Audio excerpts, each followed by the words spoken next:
एक और गजा में 2 साल से चल रही जंग ठीक से समाप्त भी नहीं हुई है। इजराइल और हमास एक स्थायी युद्ध विराम तक पहुंचे भी नहीं है कि संयुक्त अरब अमीरात ने इजराइल में अपना स्थायी दूतावास खोलने के लिए जमीन खरीद ली है। जी हाँ, यूएई ने इजराइल के हर्जलिया शहर में जमीन खरीद ली है, जहां स्थायी दूतावास का निर्माण होगा। ये कदम 2020 के अब्राहम समझौते के बाद दोनों देशों के बीच संबंधों को और मजबूत करने की दिशा में एक ऐतिहासिक कदम माना जा रहा है। इजरायली मीडिया रिपोर्ट्स के मुताबिक ये सौदा लाखों डॉलर का है और 4 साल की लंबी प्रक्रिया के बाद पूरा हुआ। दरअसल मिडिल ईस्ट में साल 2020 के अब्राहम अकॉर्ड्स के वक्त यूएई ने इजराइल को एक राज्य के रूप में मान्यता दी, जिसके बाद दोनों देशों के बीच राजनयिक संबंध स्थापित हुए। इसके बाद से यूएई का दूतावास लीज प्रॉपर्टी पर चल रहा था। इसके साथ ही यूएई इजराइल में दूतावास खोलने वाला पहला खाड़ी देश बन गया। लेकिन अब जाकर एक स्थायी दूतावास के लिए जमीन खरीदने का सौदा पूरा हो गया है कि प्रक्रिया 4 साल से चल रही थी। इजराइल की सरकारी एजेंसी इजराइल लैंड्स अथॉरिटी यानी ILA ने पुष्टि की है कि यूएई के लिए उपयुक्त साइट की तलाश प्रधानमंत्री बेंजामिन नेतन्याहू के कार्यालय के अनुरोध पर 4 साल पहले शुरू हुई थी। हर्जलिया म्यूनिसिपैलिटी और स्थानीय अधिकारियों के साथ समन्वय में ये प्रक्रिया चली, जो जटिल और लंबी रही। तेल अवीव जिला योजना समिति ने 21 अक्टूबर को ही 15 मंजिला इमारत के निर्माण को मंजूरी दे दी। रिपोर्ट्स के मुताबिक खरीदी गई जमीन हर्जलिया पितुआह इलाके के समुद्री किनारे के व्यापारिक जिले में स्थित है, जो साबिर स्ट्रीट और हाईवे 2 के बीच में फैली हुई है। योजना के तहत 15,000 वर्ग मीटर में ये इमारत बनेगी, जिसमें दूतावास कार्यालय, स्टाफ आवास और सुरक्षा सुविधाएं शामिल होंगी।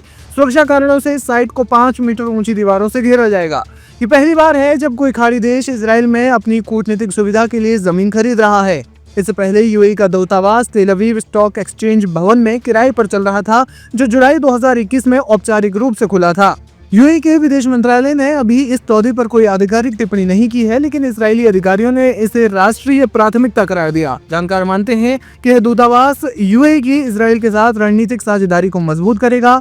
इजराइल के मुताबिक ये हर्जलिया, तेल अवीव जिले और इजराइल के लिए महत्वपूर्ण विकास है। ये वैश्विक संबंधों को गहरा करेगा। इजराइल लैंड अथॉरिटी ने प्रक्रिया को जटिल लेकिन सफल बताया।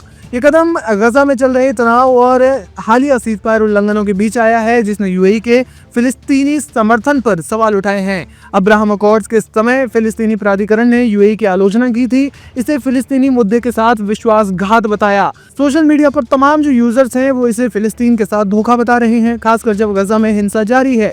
यूएई ने गजा के लिए मानवीय सहायता भेजी है और वेस्ट बैंक विलय को रेड लाइन कहा, लेकिन यह सौदा फिलिस्तीनी समुदाय में असंतोष बढ़ा सकता है। यह कदम अब्राहम समझौते के 5वें साल में आया, जिसने यूएई इजराइल व्यापार को $3 बिलियन से ज्यादा तक बढ़ाया है। यूएई के विदेश मंत्रालय ने अभी कोई टिप्पणी नहीं की है, लेकिन इजरायली अधिकारियों ने इसे क्षेत्रीय स्थिरता के लिए सकारात्मक कदम बताया। जानकार मानते हैं कि यह कदम कूटनीतिक संबंधों को मजबूत करेगा, लेकिन फिलिस्तीनी असंतोष क्षेत्रीय तनाव को बढ़ा सकता है।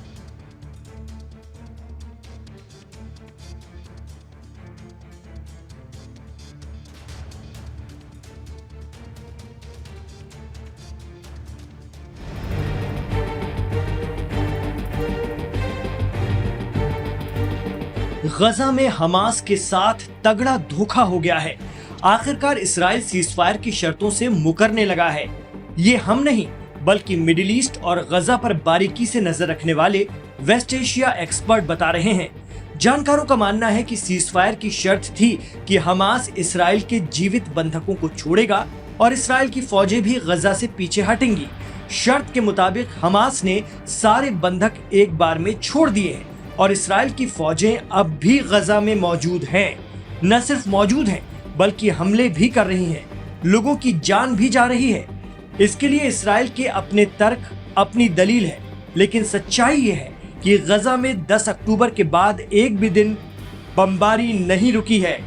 Middle East expert Shaukat Bharti इस सीज फायर को नाटक बताते हैं।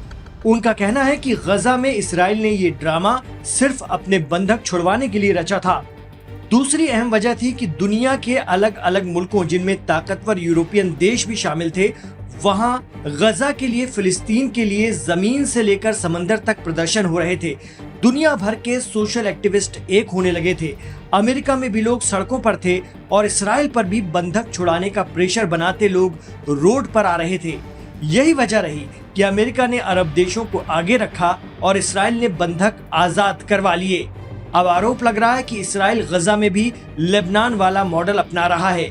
जैसे लेबनान में हिजबुल्लाह के साथ चली जंग के बाद पिछले साल सीजफायर तो हो गया, लेकिन साल भर बीत जाने के बावजूद साउथ लेबनान पर इसराइल के हमले हिजबुल्लाह को निशाना बनाकर जारी रहते हैं।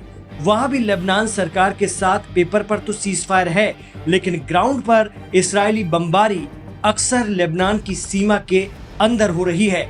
जानकार कहते हैं कि गजा का सीजफायर तो इसलिए भी टिकना मुश्किल है कि इसमें जो मुख्य पार्टियां हैं या जिनसे बात होनी चाहिए थी, उन्हें तो डील में शामिल ही नहीं किया गया। सिर्फ हमास के प्रतिनिधियों को बुलाया गया था। बाकी हिजबुल्लाह, जिसने गजा के लिए लड़ते लड़ते अपना शीर्ष नेतृत्व खो दिया, यमन जो गजा के लिए ही रेड सी पर इसराइली और अमेरिकी जहाजों को निशाने पर लेता है, और ईरान जिसकी फॉरेन पॉलिसी में ही फिलिस्तीन की आजादी है। ऐसे में इन लोगों को ना बैठाना ही बताता है कि सीज फायर को लेकर इसराइल कितना गंभीर रहा है। ऐसे में गजा में फिर से जंग के बादल छा सकते हैं, क्योंकि हमास ने भी हथियार नहीं छोड़े हैं। कहा तो ये भी जाता है कि हमास के 15,000 लड़ाके इस वक्त गजा में मौजूद हैं। सवाल यही है कि जब सीज फायर समझौते में हमास बैठा और बाकी पार्टियों को बुलाया ही नहीं गया, तो क्या ये सीज फायर लंबा टिक पाएगा? हमें कमेंट बॉक्स में जरूर बताएं।